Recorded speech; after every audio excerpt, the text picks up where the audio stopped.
Hello there. What is going on, everyone? Today we're going to be doing a terrain tour, a battlefield tour.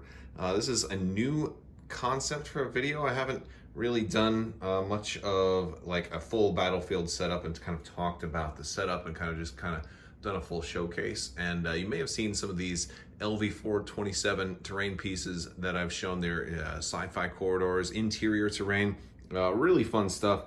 I decided to paint them. We haven't had a whole lot of new Legion stuff come out in a while, and I haven't had as much painting to do lately. So I finally was able to get caught up on these, and I've really been wanting to get this stuff painted. So I figured I'd give you guys a little bit of a tour, showcase some of this stuff. If you guys are new here to the channel, be sure to click that subscribe button, enter a comment into the comment section. That's going to automatically enter you to win the $25 Amazon gift card giveaway. I run those about every 2 weeks or so you just have to watch till the end of my videos to see if you won. Basically, though, this is all pretty cool stuff. Also, if you check out my website, which is going to be in the description below, crabbok.com, I have a section for reviews. So if you want to see a little bit more on any of these specific pieces of terrain, you can do that. Let's take a closer look at this particular setup. So I want to start in the corner here with the docking bay.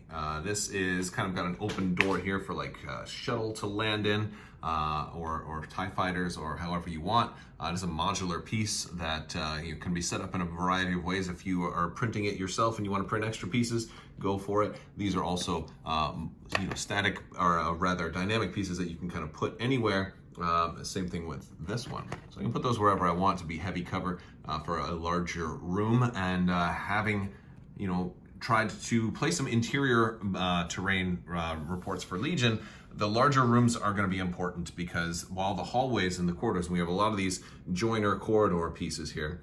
This one actually is just going to the outside. I'll probably just consider that a wall.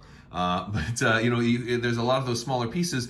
You can't get too much shooting in there. While you can fit a whole unit in there, at a certain point, you need the more bigger rooms to kind of have some of the some of the big shootouts in the big rooms. They're good for objectives too, because you kind of have to go in and expose yourself a little bit into some of these bigger rooms, which is real fun. I didn't put any doors in this particular setup just because I didn't paint the doors yet, really is the honest answer. You can slide the doors in and out and have doors open and close if you want. I didn't use any for this one. I think there's enough to traverse, and there's already lots and lots of blocking terrain. So I think for more of a serious game, you may want to play without doors and not have to worry too much about that. You basically, once you come in from the dock, you've got some storage rooms here. You've got a little medical aid station here. So if somebody's landing and needs medical attention, they can go straight, trip over the boxes, and end up in the aid station, which of course, you have to trip over the boxes to get to it, which maybe is not the best. Somebody needs to clean that stuff up. If they want to go around a little bit more, they can get into the command center here. This is kind of like the Rebel War Room, and we've got lots of desks and chairs, and this is kind of where, maybe where the base is getting all of their stuff done. There's a side office here where maybe the general's office or something like that.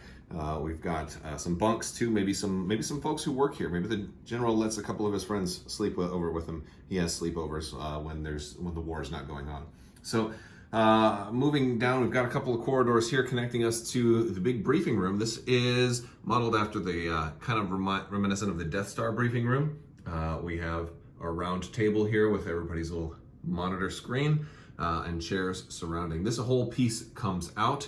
I think if it's cool to set up for dioramas and stuff like that, but I probably would take it out if I was doing a battle report. So this way I would be able to have my guys get in and out and move through there a little bit more easily. Same thing with this room. This room comes with chairs. I don't have the chairs in right now just because I want to have a little bit more easier movement to be able to lay down tiles and movement tools. And this is actually a double room, but I have it going to a kind of a blank wall right there because it's just going to be kind of a computer room hidden behind the briefing room. As we move down through some of the other hallways, we have the cryo chamber, or maybe where we do some work on dark troopers in this particular room. This one is also a removable piece. This one can come out, no problem there. Again, that's something I would probably play without for a lot of more serious games, but for role play and stuff like that, it's a good idea to leave that in there. It's plus, or you can just set it wherever you want. I didn't do a whole lot of paint on this one. It's just kind of silvery right now. Or I don't expect to actually use that piece, although the room is good. I like the 4-way rooms, especially with doors in 2 different corners, so there's not only one way in and one way out. This one is going to connect over to this factory. This one has, I did a review on this one. This one has a lot of scaffolding that you can put in, a lot of bridges and ladders and stuff. And while that's all of the scaffolding is cool for role play in other games, for Legion I kind of wanted another big wide open room, and this one is a larger one because this one is 6 tiles, and we also have taller walls on this piece, so it stands out a little bit differently from the rest. This one is actually good as a standalone room if you're looking for, you know, maybe just a single standalone building. This one is a pretty good one to consider running, but it does still fit into everything else. We do have our door here that's kind of connects to the outside world. This would be a good kind of starting position. Maybe somebody's kind of breaching from this direction, coming on in to everything else. That's the only way around there. So we're gonna go back to the main hallway. If we go out, we kind of have the front door straight ahead. This is the front door. Not a whole lot to see there. It just has a wider door opening up to everywhere else. We kind of have a dead end hallway here. Another hallway with some storage. What kind of stuff have they been storing? Well, if we go down further, we're going to find my most recent review, which was the hive. It's definitely some stuff has been going on in here. Some chemicals have leaked. Maybe there's some eggs hiding about. So the hive is definitely like the largest set that we've got, and I have this one. It's so versatile. I actually have this one kind of set up in such a wide way that it can kind of fill in a lot of different areas, and it makes it an easier way to kind of make your table kind of rectangular. Back in the back corner, I have this connecting to the joiner piece that connects to the Imperial Bunker, which I've actually finally got around to kind of putting a little bit of paint on the Imperial Bunker too. So so that guy, you know, we can kind of come in from there and whatever, and do all of this stuff, kind of go on in, and then find out, wait a second, what happened to this base? Oh, there's been a leak. Reactor leak. We're fine, we're good here. How are you? Let's put a couple of figures in here and see how it might look. All right, so we've got a couple of stormtroopers in here. Of course, you can see how we've got a lot of room to be able to have battles in there. Coming out through this way, I did put the medical doctor in the med station, which I thought was appropriate, even though we couldn't have him by himself in Legion, but for roleplay, it's fine. I've got Iden Versio and Inferno Squad kind of hanging out around the mission briefing room. Maybe they're kind of planning the mission or stealing the rebel intel, whichever way you want to play it. Just to see how somebody would look at the chairs, I did remove one. The rest of them are all kind of together on this thing. So if I pick it up, they're all kind of together like that. But one of them came off, and so I just kind of moved that one aside. So I just set the chair there. This way I can kind of move it aside and have somebody stand there if I want. Over here in the docking bay, we've got some shore troopers kind of hanging out. Maybe they're loading the chemicals. We've got their little mortar guy kind of hanging out here.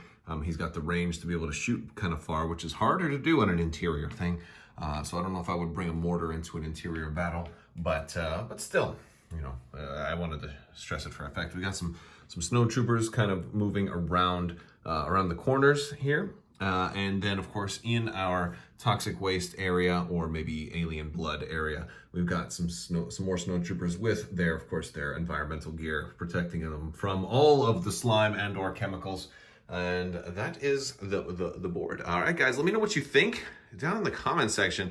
If you want to find any of this stuff, go ahead and check out my website. It's all on Crabbok.com. You can find out where to get all of this stuff. This is all LV-427 terrain, I think, with the exception of, obviously, with the miniatures, which are Star Wars Legion, and of course this Imperial Bunker, which is also from Star Wars Legion. But everything else is the LV-427 stuff. So be sure to check that out. I've got reviews for all of these pieces on my website. There are also videos here on my channel. If you are new here, be sure to click that subscribe button. If you liked the video, go ahead and give it a thumbs up. Let me know what you think down in the comment section. Don't forget to share the video with your friends. I'm sure a lot of people are going to want to get an idea of something like this. I don't think this is an all the time type of battle, but this could be a really fun set of terrain, especially for your role play or your occasional trying to change things up type of battles. Very, very cool for that. Plus, you can use this with other types of games too, like Zombicide Invader if you play that, or Aliens or something like that. You can do a lot of fun things with this type of terrain. All right, guys, I want to thank you all so much for watching. Big thanks to my patrons as well. They are absolutely amazing. I could not do this without you guys, so thank you for your continued support. I will talk to you soon. Thank you so much for watching, and as always, have a great day.